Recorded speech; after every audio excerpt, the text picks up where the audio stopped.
নমস্কার বন্ধুরা, painting with passion YouTube চ্যানেলে আপনাদের স্বাগত।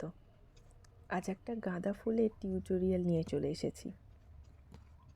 আমি এখানে গাঁদা ফুলের মোটিভটা করেছি ফ্রেঞ্চ নট এমব্রয়ডারি দিয়ে, আর পাতার অংশটা করেছি স্যাটিন স্টিচ দিয়ে। মারুন, অরেঞ্জ, লাইট ইয়েলো এই তিনটে কালার ব্যবহার করেছি গাঁদা ফুলের মোটিভটা করার জন্য।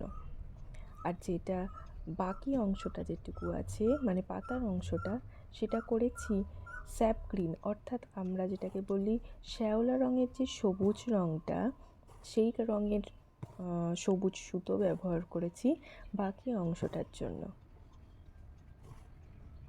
আপনারা শেষ পর্যন্ত ভিডিওটা দেখবেন এবং অবশ্যই জানাবেন কেমন হয়েছে এই হ্যান্ড এমব্রয়ডারিটা।